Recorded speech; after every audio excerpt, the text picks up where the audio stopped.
What's going on, guys? How are you all doing? Today's video, I wanted to talk about some more GAC defenses and just kind of all around teams that I've found on defense at least that I'm trying to attack that I've had a hard time dealing with in recent times in GAC. And there's a lot of new stuff here. I think I've done a few of these videos beforehand, and I always want to make these new ones and update these new ones, as the time goes on with like some new teams, some new characters, some marquees.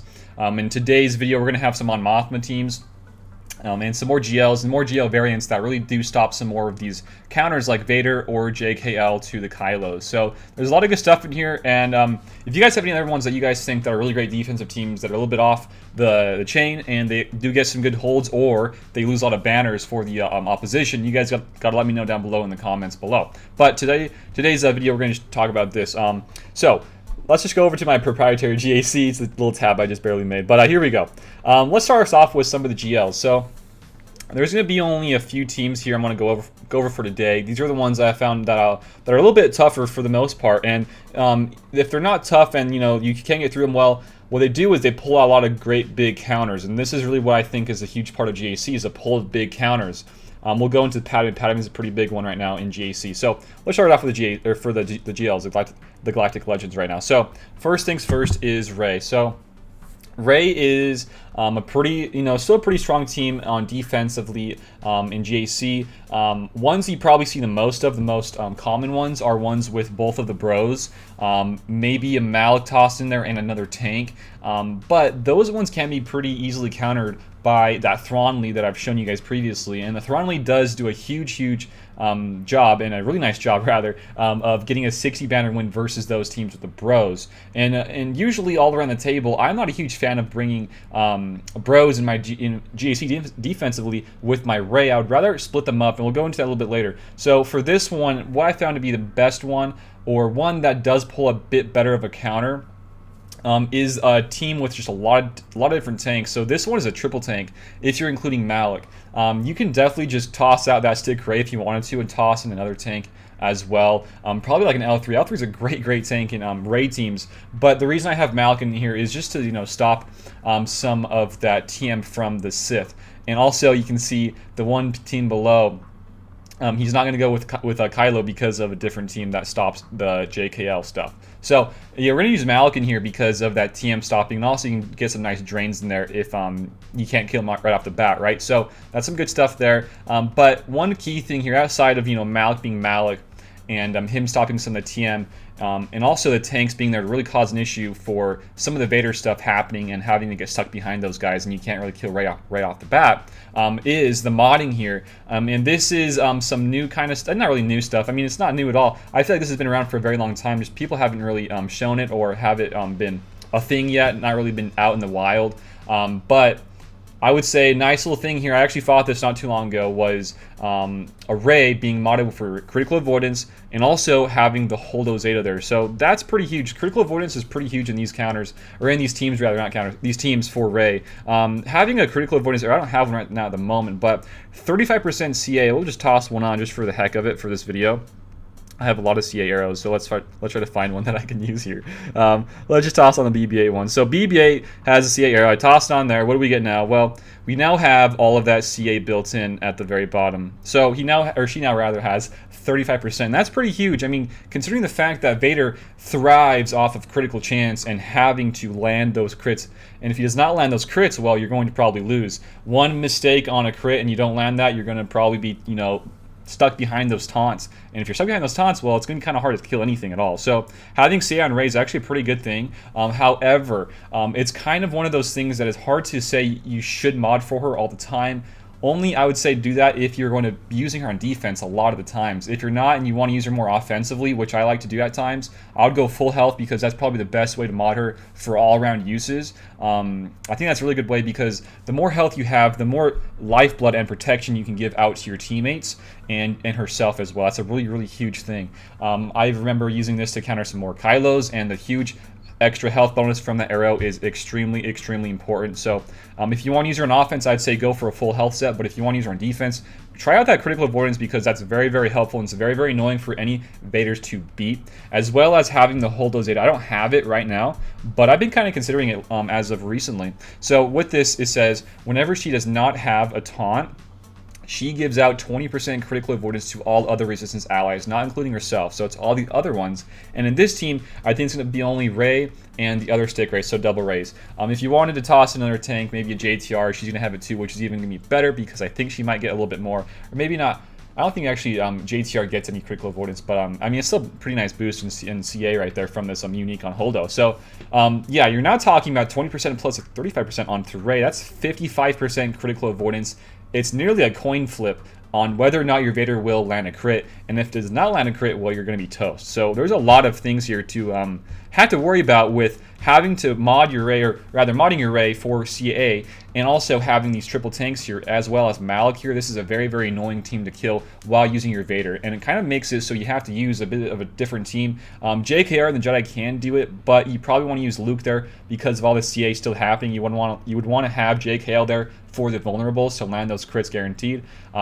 Another thing here is on the modding here for Malak. We're spending a lot of time on this team in particular, but Malak is also one you would want to mod for CA to stop some of that early on crits from happening onto himself, as well as a lot of tenacity to stop those extra dots and debuffs from happening. So that's another little strategy there. A lot of the modding here is pretty important in a lot of these different teams. So that's the first one. 6 minutes in the video, we're done with the first one. What do you know? So next one here is a Kylo. So this Kylo team is one that I have been using personally. It's not exactly the same one, but this is probably one for you guys out there who don't want to, waste a Darth Revan on this team. I do think that Darth Revan is one of the better ones to toss in as a 5th. What I've been personally doing to save some of my first order to use them in a different team on defense is to use a Kylo with Daka, Zombie, and then I would rather swap out Hux and Sith Trooper for using Phasma and also Darth Revan, because you want to have some more AoE fears, and having Phasma there for the nice little TM boost and give out to Daka for more potential revives, and also Darth Revan for more shocks, but most importantly, more Kylo turns for more AoEs and getting him closer to his ultimate very, very quickly.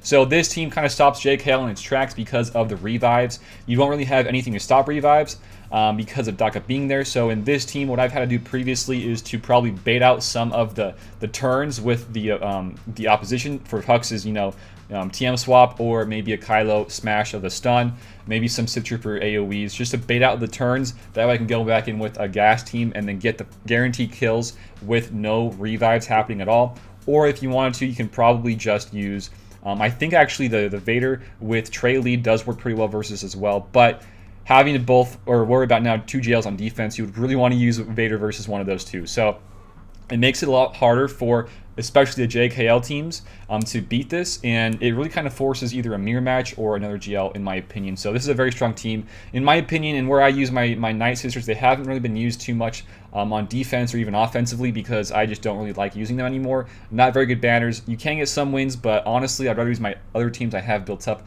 instead. So I think this is a pretty strong team. Like I said, you don't have to use Darth Revan here.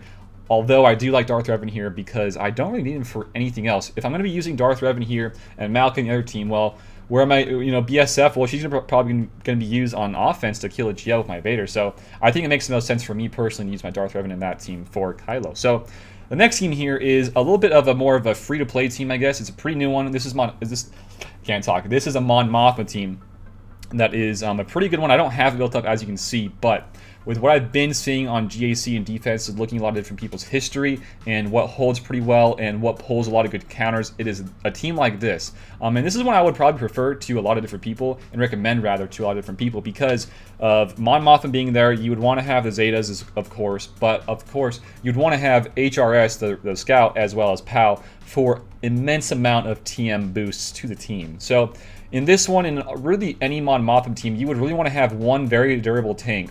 So I would say go for Cara Dune because she also has a built-in revive, but if you don't have Cara built up, I would say any other Rebel fighter tank can do its job just as good. So we're talking probably about Baze, I think there's the Pathfinder as well. I mean, a lot of different ones out there I feel like can really do a good job, but I think that K2 still as well. But I think Cara Dune is probably the best one for more revives, some more TMR, and if it's against an Empire team, you get some stuns as well, which is pretty nice.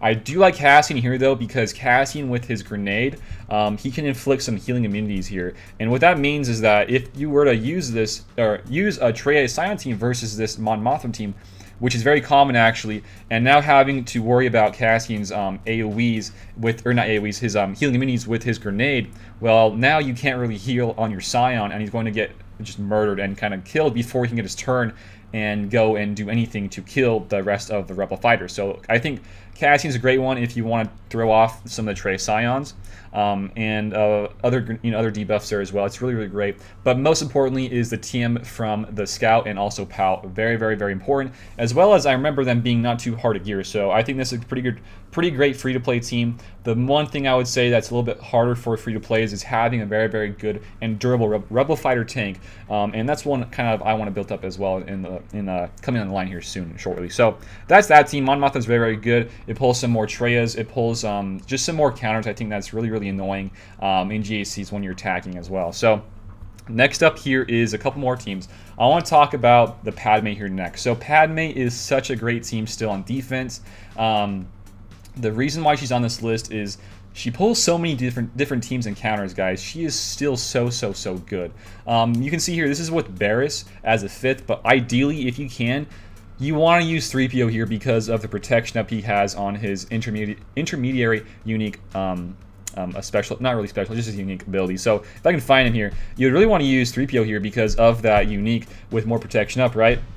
With all the GR allies, and that's pretty dang huge. On offensively and defensively, that's a huge deal. But a big thing here is why that's so good is that you can stop some more of those Vaders.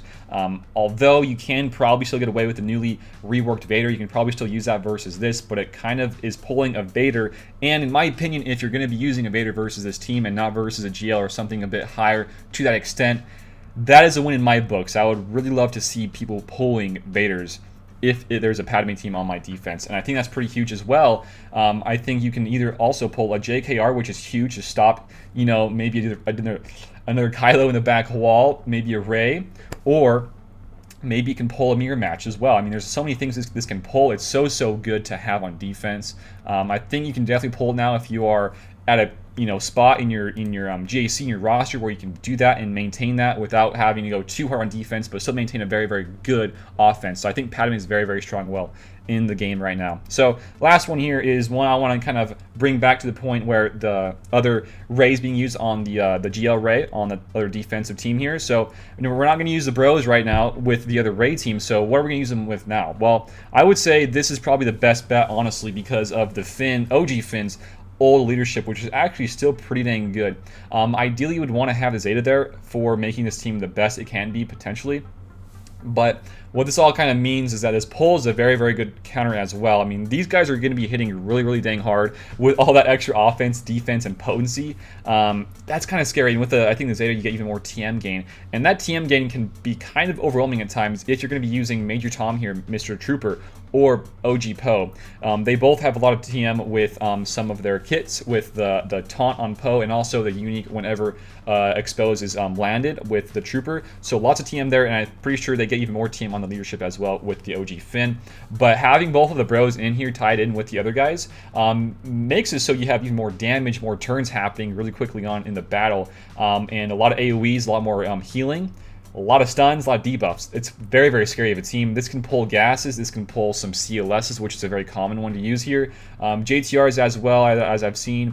It pretty much just pulls a very strong team. It's very similar to that of Padme. It pulls a very strong team, and hopefully it pulls a good team that they might have used or they will be using versus GL, which is really what you want to see. But also on the other side of it, you can get some nice banner loss for them who are attacking you because of some of the AoEs here and some of the just base damage and the pure damage they can do to your team, rather. So it's a pretty good team, guys. I think these are some really great teams that I've been finding on my GAC for defenses. I don't use all of them, but I want to work onto some of these teams to work into my own GAC defenses. And I want to shout this out and put this out there to you guys because these are some great teams I've been seeing here recently in GAC. So With all that being said, guys, if you enjoyed today's video, give it a like, share it around, and sub to the channel if you guys are new here. I like to do these kind of videos updating you guys on some of these new teams I've been finding that are really strong in defense.